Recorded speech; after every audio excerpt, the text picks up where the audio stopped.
heard many managers say this, executives. Situational leadership, it changed the way I manage people.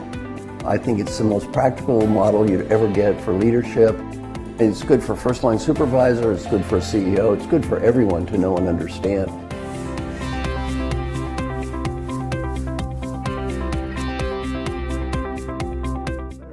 You know, what he did in the early 1970s, I mean, the Center for Leadership Studies was a global organization long before, everybody had a focus there, but he actually went out and taught, right, around the world.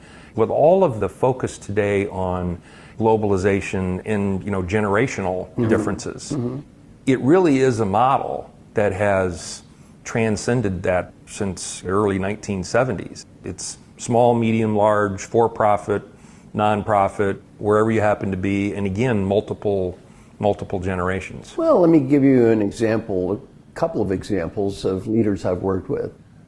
My friend Alan Mulally, a great believer in situational leadership. Well, he was ranked #1 CEO in America, #3 greatest leader in the world behind the Pope and Angela Merkel, and he's a believer. And Frances Hesselbein, Peter Drucker said the greatest leader he'd ever met in his life. She loved situational leadership, a great believer in the model, and used it in the Girl Scouts to really try to help the Girl Scouts get better. And so these are some of the greatest leaders who've ever lived. And so I'd say they're wonderful proponents of situational leadership and great believers in the idea. The idea of just analyzing a person's readiness level and then picking the style that fits the readiness level makes so much sense, yet again, is often not done. Yeah.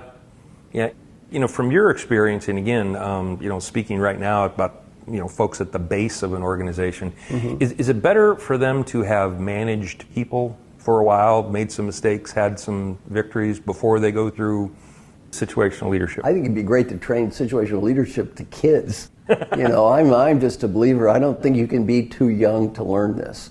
And I think even learning it before management could be good. And here's why I think it could be good, though. Learn it before you become a manager, then after you become a manager, you start trying it out, then go back and say, now, talk about the application of what's it like to apply. So to me, it's a great thing for high potential leaders, too. They're not even in a leadership role yet. Because, it's a great way to look at getting started. And it just makes so much sense. And it's something that they probably haven't thought of. Because sort of more naive mindset might be, well, delegation is good. Well, I should just delegate things. Well, no, delegation is not always good. Paul taught me that. Can be, yeah. Can be, but you delegate to somebody who has no idea what they're doing and how to do it, right? Well, that's not good. It does more harm than good. So delegation is not a uniform good in and of itself. It could be good if you delegate to the right person. It could be a disaster. Oh, yeah. So a lot of people have some very naive views about leadership that kind of sound good on paper but don't work. Well, the nice thing about situational leadership, it works. Yeah. I was at a conference, as I was telling you not too long ago, and somebody asked me, what's your elevator speech for situational leadership? And I said, the elevator speech would be, it depends.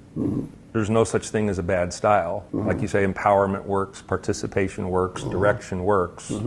It's just a function of when you're doing what. Yeah. So the model itself, it kind of builds, there's a timing mechanism there.